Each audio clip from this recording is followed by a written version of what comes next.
جی السلام علیکم سبھی دوست کیسے ہیں؟ امید کرتا ہوں کہ سبھی خیر و عافیت سے ہوں گے۔ اچھا، یہ ایک سوال تھا کچھ بہنوں کی طرف سے اور کچھ بھائیوں کی طرف سے پوچھا گیا تھا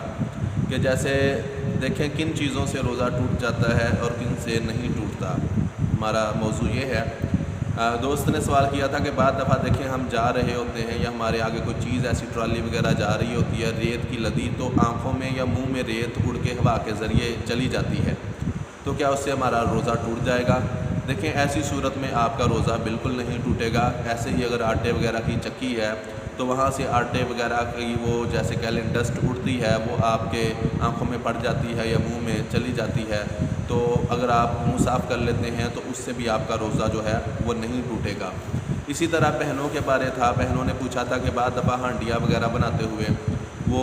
دھواں جو ہے وہ ان کی آنکھوں میں پڑ جاتا ہے یا منہ میں چلا جاتا ہے، تو کیا چولہے کے دھویں سے روزہ ٹوٹ جائے گا؟ تو بالکل نہیں، چولہے کے دھویں سے بھی بہنوں کا جو روزہ ہے وہ بالکل نہیں ٹوٹے گا۔ ایسے ہی بعض دفعہ کہا تھا کہ بعض دفعہ جب تڑکا لگا رہے ہوتے ہیں، جسے پنجابی میں کچھ لوگ تڑکا بھی کہہ دیتے ہیں، تو اس وقت وہ مرچ کی ایک کڑواہٹ سی حلق کے اندر محسوس ہوتی ہے، تو کیا اس سے ہمارا روزہ فاسد ہو جائے گا؟ بالکل نہیں، اس سے بھی بہنوں کا، ماؤں کا روزہ بالکل فاسد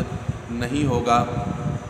پھر کچھ بھائیوں کا سوال تھا کہ یہ جو پان کھاتے ہیں یا نسوار کھاتے ہیں، اس کا ہم حالانکہ ساری پچکاری تو باہر پھینکتے ہیں پان کی یا نسوار کی، تو اس سے روزے کے بارے کیا حکم ہے؟ تو بھائی یہ سادہ سی بات ہے،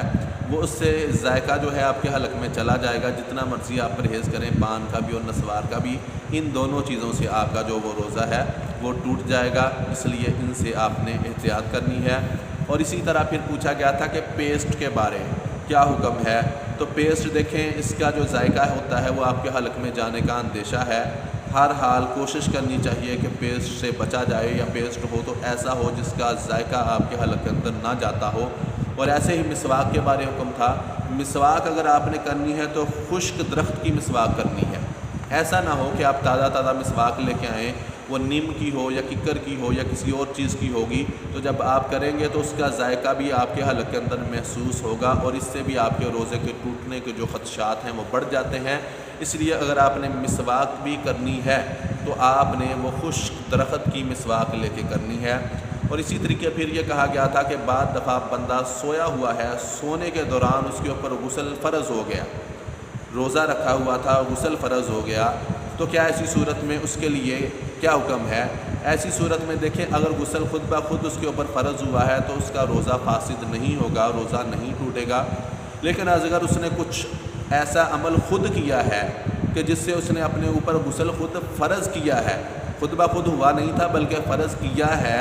اب خواہ اس نے کسی انسان کے ساتھ مل کے کوئی ایسا عمل کیا، خواہ کوئی جنسی خواہش پوری کی، یا خود اس نے کوئی ایسا عمل کیا ہے جس سے اس کو احتلام ہوا، تو ایسی صورت میں اس کا روزہ جو ہے وہ ٹوٹ جائے گا، فاسد ہو جائے گا۔ لہذا ان صورتوں کو اللہ پاک ہمیں سمجھنے کی توفیق عطا فرمائے، آمین ثم آمین۔